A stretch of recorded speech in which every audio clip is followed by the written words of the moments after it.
नहीं है, जिसका हृदय निर्मल है वो भक्त उनको प्यारे हैं। और जब हमें मौका मिला है तो उनकी शरण में 24 घंटे में एक बार जरूर आना। इसके बाद और वैसे भी ये तन भगवान का ही तो दिया हुआ है। 9वीं सृष्टि है मैथिली, मानव का जन्म हुआ। ब्रह्मा जी के शरीर के 2 भाग, एक बना नर, दूसरा बना नारी। नारी का नाम है शत्रुपा और नर का नाम है स्वयं।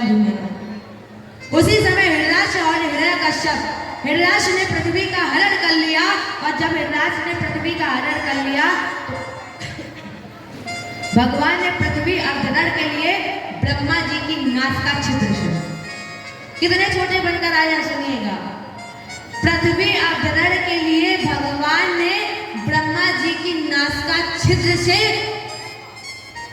अंगूठे के रूप में, वराह के रूप में प्रकटे। जय बोलिए वराह भगवान की। भगवान ने राज्य का उद्धार किया, उद्धार करके भगवान ने पृथ्वी को टिकाया। लेकिन ये जन्मे कैसे है?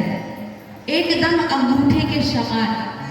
और जैसे ही इन्होंने, इनका रूप परिवर्तित हुआ गगनचुंबी, और हिरण्याक्ष को जिस समय भगवान ने मारा, अपने शरीर को फड़फड़ाया, एकदम से झटक दिया, जो रोम, जो बाल झड़ गए वो वही पृथ्वी पर गाड़ गए।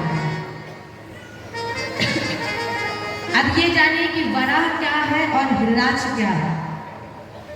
वराह माने संतोष, हिरण्याक्ष माने लोभ। भगवान आपको सब कुछ दे और संतोष ना दे तो आपको नींद नहीं आएगी। भगवान आपको कुछ ना दे, संतोष दे दे, ये निश्चित है कि 2 पल नहीं होगा, आपको अच्छे से नींद आ जाएगी। इन सब का एक साथ गोधन गजधन बाजधन और रतन धन खान, और जब आवे संतोष धन सब धन दूर सान। संतोष रूपी अस्त्र से भगवान ने हिरण्याक्ष रूपी दैत्य का उद्धार किया। ब्रह्मा जी के 10 पुत्र थे, उसमें से एक पुत्र का नाम था कर्दम। कर्दम जी का विवाह देवहूति जी के साथ हुआ। इन्होंने पतिव्रत धर्म का पालन किया, जिनसे 9 कन्याएं पैदा हुई। लेकिन ये 9 कन्याएं क्या हैं? 9 कन्याएं पैदा हुई, कला, अनुसुईया, श्रद्धा, अविर्भू, गति, क्रिया, ख्याति, अनुरुद्धि और शांति। ये 9 कन्याएं क्या है?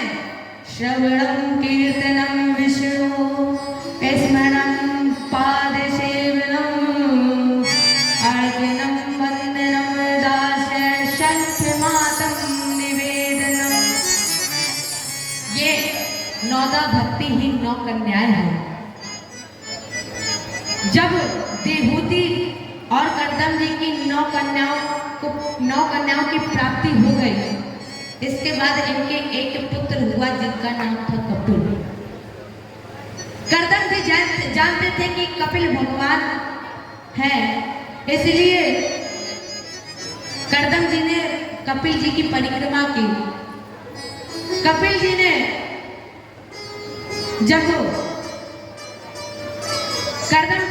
कपिल जी की परिक्रमा की तो कपिल जी ने अपने पिता को उपदेश दिया। पिता को उपदेश देने के बाद इन्होंने अपनी माँ से कहा, माँ, इस संसार में आए हैं, जीव के मोक्ष और बंधन का केवल एक कारण है, मन। अगर मन भगवान के चरणों में लग गया तो फिर हम भगवान को प्राप्त कर लेंगे। तो 9 भक्ति से ज्ञान, ज्ञान से वैराग, वैराग से सांसारिकता की निवृत्ति, भगवान के चरणों में प्रेम, या ये कह दिया जाए क्या, रहना नहीं देश वीराना है।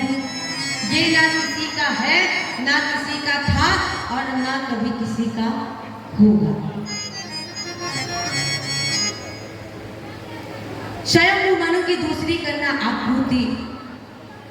जो रुचि प्रजापति के साथ ब्याही गई थी, जिनके यहाँ भगवान यज्ञदेव का प्रादुर्भाव हुआ। तीसरी कन्या का नाम प्रसूति, जो दक्ष जी के साथ ब्याही गई थी। लेकिन राजेंद्र, इस चरित्र को हम सुना इससे पहले एक मन में चिंतन हो गया है, कौन सा?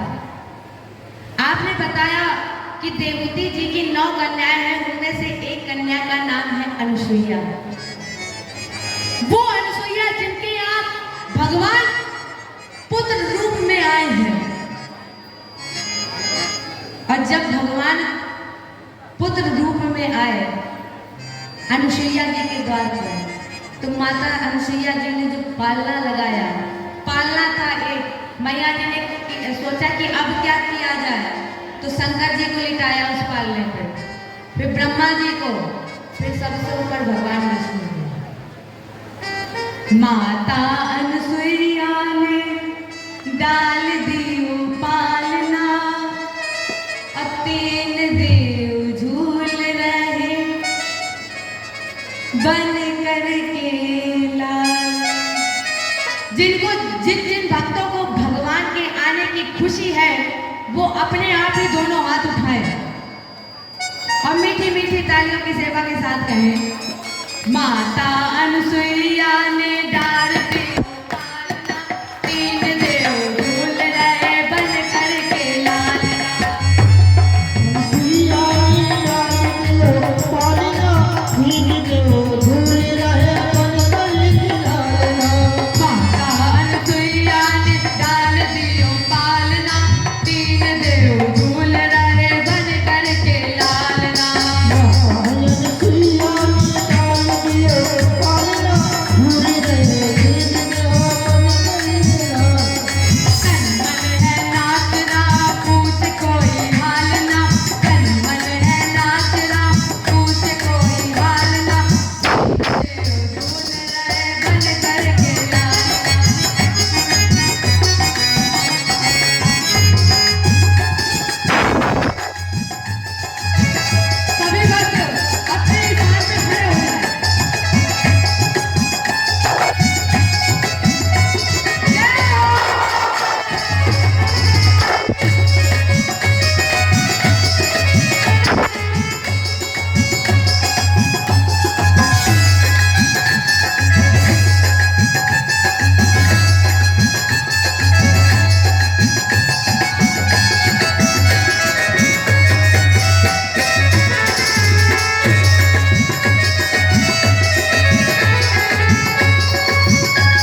डाल दियो पालना, तीन देव झूल रहे बन करके लालना।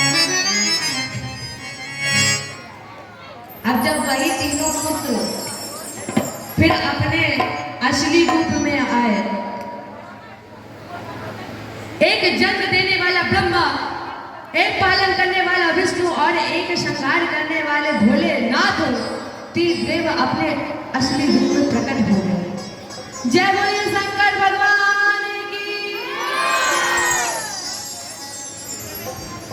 और जैसे ही तीनों प्रकट हुए, भगवान ने कहा मां बहुत प्रसन्न है, वर मांगो।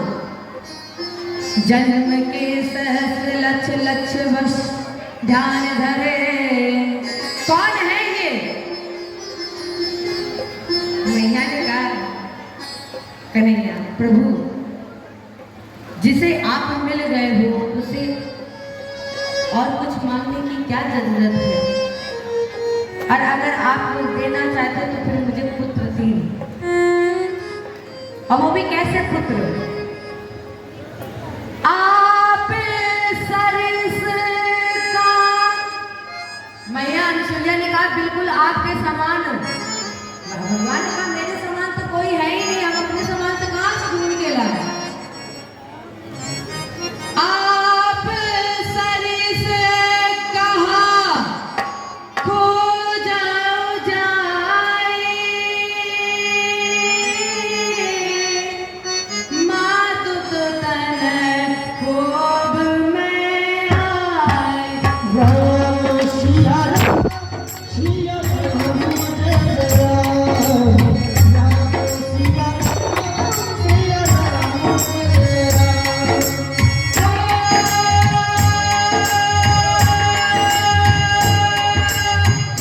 आप सरिस का खो जाओ जाए, मात तो तन खूब में आए। राम सिया राम, सिया राम जय राम, राम सिया राम, सिया राम जय राम।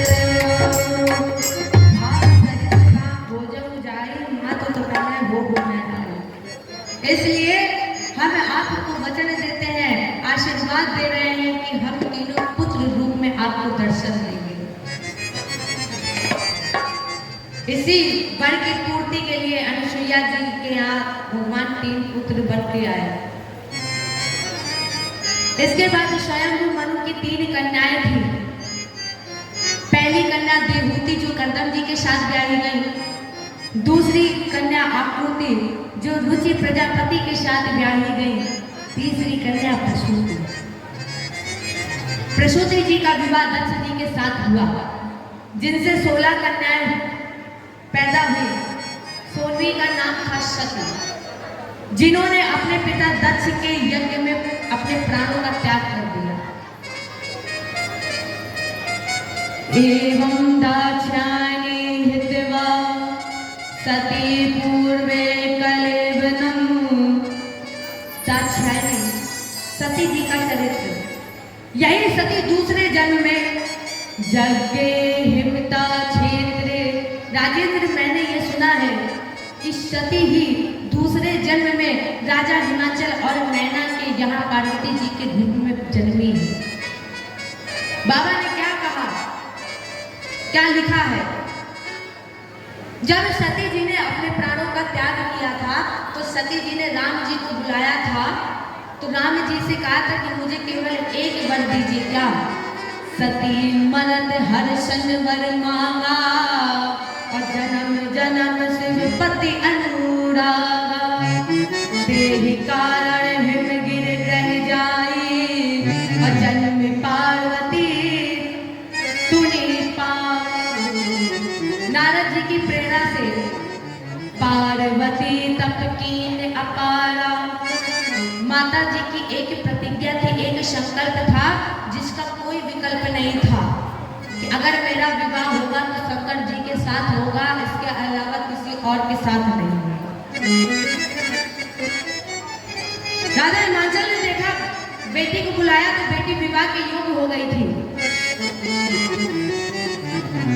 इन्होंने पंडित जी को बुलाया, क्षमता जी को लिया, पंडित जी से कहा कि मेरी बेटी विवाह के योग्य हो गई, इसके लिए कोई सुंदर वर ढूंढो अच्छा सा।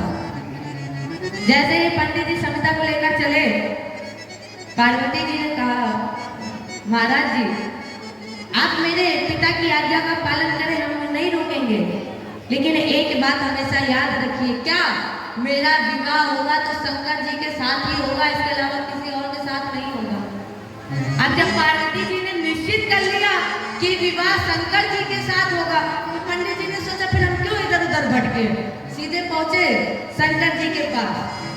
और जैसे ही समता जी ने देखा, समता जी पास में नहीं गए, वो डर के मारे दूर ही से प्रणाम कर रहे शंकर जी को, आए गले में नाग, कहीं फुसकार फन मार दिया, तब तो हम गए।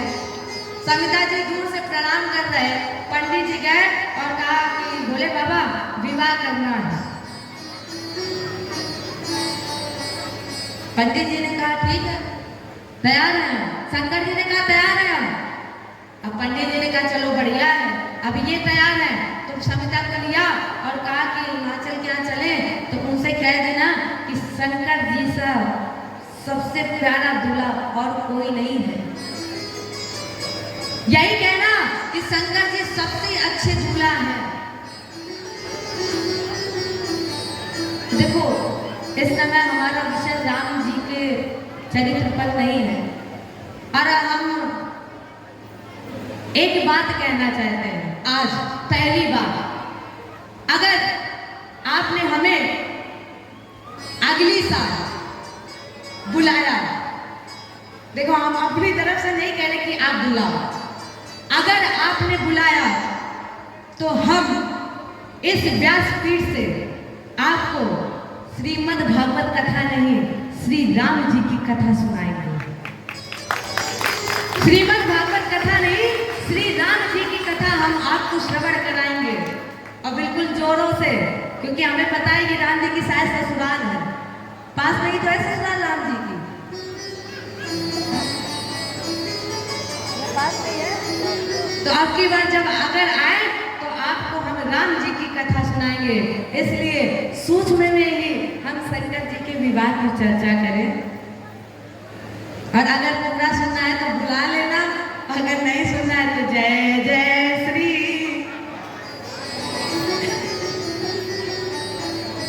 मैं एक चर्चा करूं, शंकर जी जब दूल्हा बन के चले हैं तो कैसे दूल्हा बने हैं?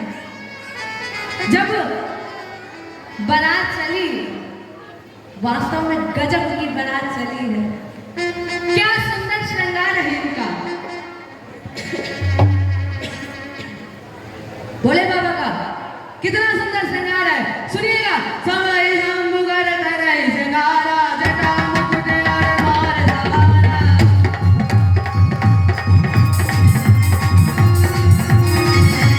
समय शंभुगर धरई श्रृंगारा, जटा मुकुट और भार सवारा,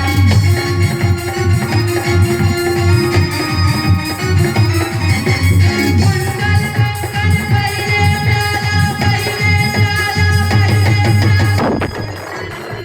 पहने प्याला, कनक में मुद बन के हरिशाला।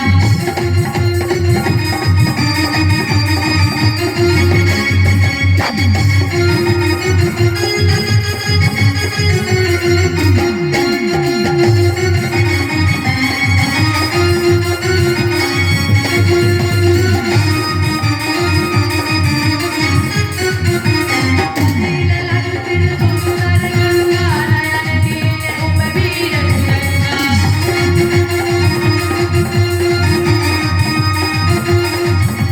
सती ललित सुंदर गंगा, सुंदर गंगा, सुंदर गंगा, सती ललित सुंदर गंगा, नयन नील उपवीर तिरंगा।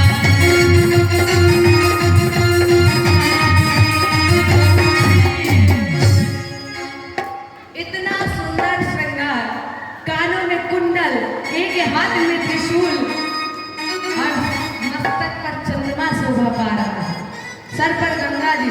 भगवान विष्णु ने कहा बोले बाबा ये गंगा जी सर पर क्यों लिए हो? हटा दो इसे। अरे जा रहे हो विवाह करने और गंगा जी चंद्रमा जी साथ में लिए जा रहे हो, हटा दो इसे। भगवान ने कहा देखो विवाह शादी वो सबसे अच्छी मानी जाती है जिस शादी में जल और लाइट की व्यवस्था अच्छी हो। वो शादी सबसे अच्छी मानी जाती है जिस शादी में जल और लाइट की व्यवस्था अच्छी हो।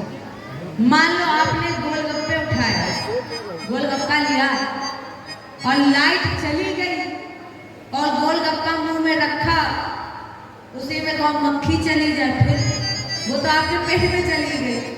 इतना ही नहीं, और अगर पानी नहीं हुआ, आप खा रहे हो चाउमीन, वो जो नहीं आती लंबी चाउमीन खा रहे हो, गले में अटक गई, पानी नहीं हुआ, खाया पिया सब बेकार। घर जाके सीधे यही कहोगे हाँ सब कुछ अच्छा था, लेकिन पानी और पानी की व्यवस्था और अच्छी हो जाती, जो गले में जो अटका था वो ना अटकता तो हम और खा लेते हैं। तो जहाँ पानी और लाइट की व्यवस्था अच्छी हो वो बारात सबसे अच्छी मानी जाती है। भगवान जब दूल्हा के रूप में बैल पर बैठे तो भगवान भोले बाबा बैल की पीठ पर पीछे मुंह करके बैठे और आगे आगे चल रहे हैं। कितना सुंदर श्रृंगार हुआ है। और वास्तव में ये कोई बारात नहीं है। बाबा ने क्या लिखा है? जस दूल्हा तस बनी बराता। बारात नहीं बराता है। बराता क्यों है? क्या जादू है बाबा की लेखनी में? देखो कितना सुंदर श्रृंगार हुआ है। निराले दूल्हे में मत वाले दूल्हे सज रहे।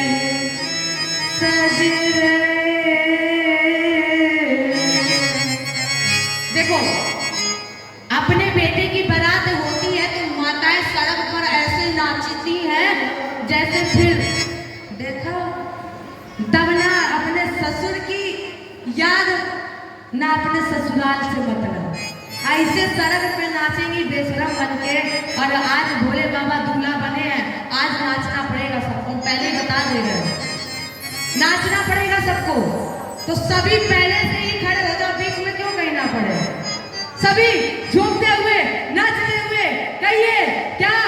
निराले दूल्हे में मतवाले दूल्हे में, निराले में मतवाले दूल्हे में, निराले दूल्हे में मतवाले दूल्हे में, निराले दूल्हे में मतवाले दूल्हे में, सज रहे हो भोले बाबा निराले दूल्हे।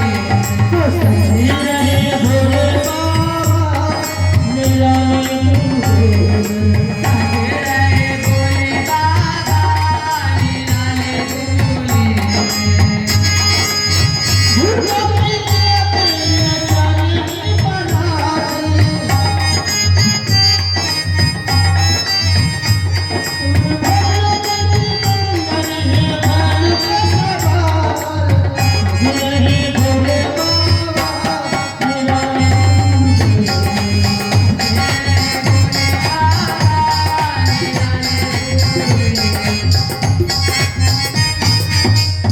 देखो भगवान का विवाह हो और आप ऐसे बैठे हो, कहां से आनंद आ जाएगा?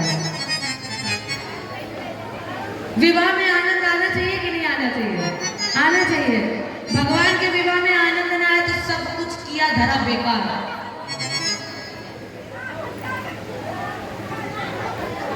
अरे खड़े हो सब लोग, खड़े हो, जितनी माताएं भैया लोग हैं, सब खड़े हो। अरे भगवान का विवाह है, थोड़ा तो झूम लो।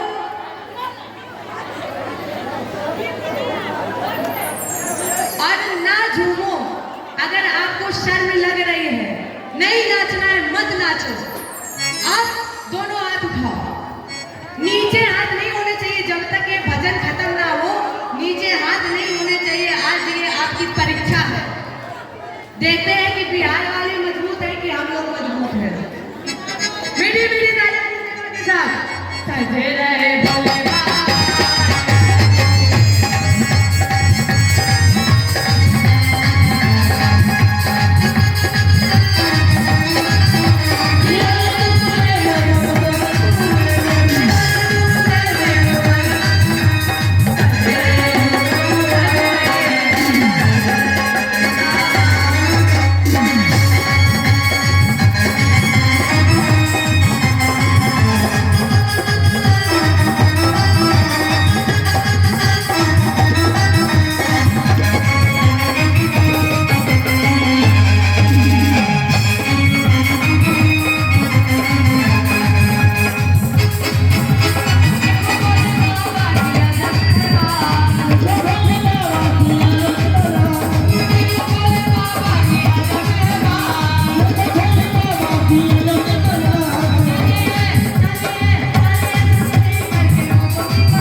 तैयार की, आरती लेकर आई और जल लेकर आई। जैसे ही मैना जी ने, माता जी ने आरती घुमानी चाही तो नाग ने मारी फुंकार, तो आरती अलग डरी, लुटिया अलग डरी और मैना जी दाती पीछे पड़े। चेला बोले महाराज जी बारात कैंसिल। शंकर जी ने पूछा क्यों? अरे इतना बड़ा अपमान हो गया है। अरे आज तक कभी ऐसा अपमान दामाद का देखा है? अरे आप आए, मैना उधर पड़ी, आरती अलग पड़ी, लुटिया पानी अलग पड़ो, इससे ज्यादा अपमान और क्या हो सकता है? शंकर जी बोले ये अपमान नहीं बेटा, ये सम्मान है। कैसे? शंकर जी ने कहा जिस समय मैंने देखा कि मेरे दामाद के सर पर मस्तक पर चंद्रमा शोभा पा रहा है, तो मैंने सोचा फिर इनको आरती की जरूरत क्या है, इसलिए आरती हटा दी। चेला बोले ठीक, लेकिन ये पानी का फेंक दो। शंकर जी बोले अरे पागल, अभी तक तुम नहीं समझे। जिस समय मैंने देखा है कि मेरे दामाद के मस्तक पर गंगा जी है, और जब गंगा जी है तो फिर इन्हें जल की जरूरत ही क्या है, जल हटा दिया। चेला बोले ठीक है, सम्मान मान लिया, लेकिन ये महीना दाती काय पड़ी है, दाती पीछे काय पड़ी है मैना? शंकर जी बोले अरे पगले, इतना समझाया फिर भी नहीं समझे तुम। मैना ने देखा मेरे दामाद इतना सुंदर है, मैना की बाड़ी से शब्द ही नहीं निकले, और जब मैना की बाड़ी से शब्द नहीं निकले तो मैना तत्वत लेट गई, चरणों में प्रणाम करने लगी। इधर हिमाचल ने कहा ऐसा है, अब जब बारात आ गई है तो चलो सबको बाराती को भोजन कराया जाए। भोजन कराने के लिए जब देखो भोजन करने दो लोग गए हैं, जिसमें से शिव पुराण में इनका नाम श्रृंगी और भृंगी है, और इसमें एक का नाम है शुक्र और दूसरे का नाम है शनि। शनि ने कहा जितनी तेल की चीजें हैं, लोहे काली चीजें हैं, वो सब हम खाएंगे और बाकी बचा हुआ तुम खाना। जैसे ही शुक्र और शनि ने चारों तरफ देखा, सब सफाया, कढ़ैया लुटिया थरिया सब साफ हो गए, और इतना कुछ करने के बाद भी दोनों भूखे मार हो गए, चिल्ला रहे भूख लगी। माता ने कहा इनका भी पेट नहीं भराया? उन्होंने कहा अगर हमने जोर से बोल दिया तो तुम्हारी नाक कट जाएगी, इधर आओ तुम्हें कान में बताएं तो उन्होंने किया क्या है। जब हिमाचल को ज्ञात हुआ कि मैंने अभिमान किया है, अहंकार किया, तो इन्होंने भोलेनाथ के चरणों में प्रणाम किया। ये भोलेनाथ के चरणों में गिर गए, प्रभु अब मेरा कल्याण कर दो। इधर ब्रह्मा जी ने मैना को समझाया और बताया, जन्म प्रथम दक्ष ग्रह जाई, नाम सती सुंदर तर पाई।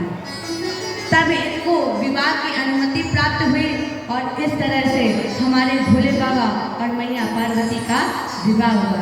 जय बोले भोले भगवान की जय, जय श्री, जय जय श्री।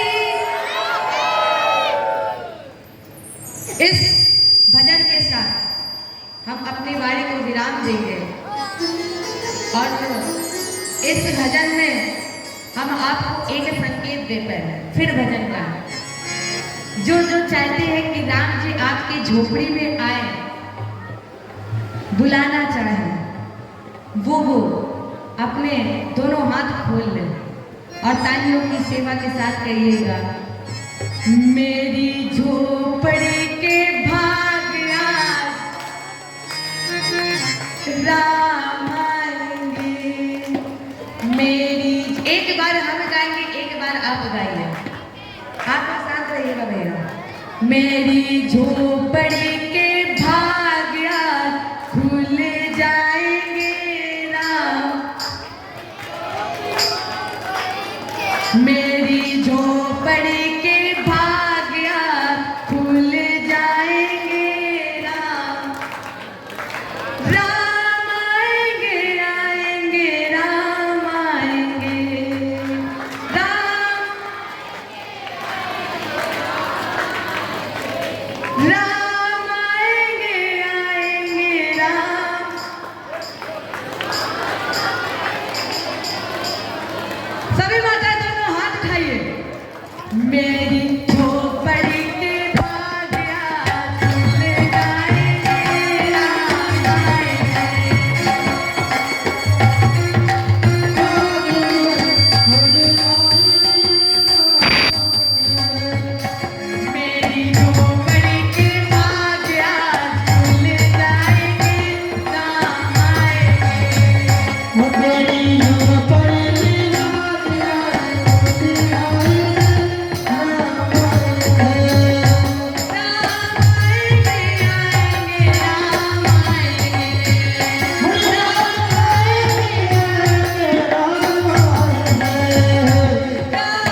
और गाइए मेरी झोपड़ी के भाग्या खुल जाएंगे राम आएंगे मेरी झोपड़ी।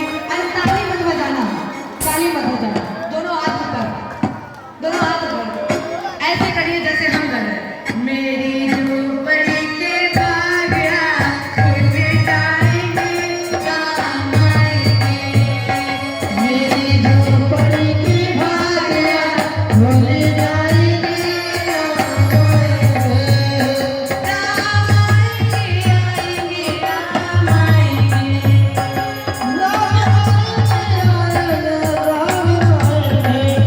राम आएंगे आएंगे राम आएंगे राम आएंगे आएंगे राम आएंगे मेरी झोपड़ी के भाग्या खुल जाएंगे राम आएंगे।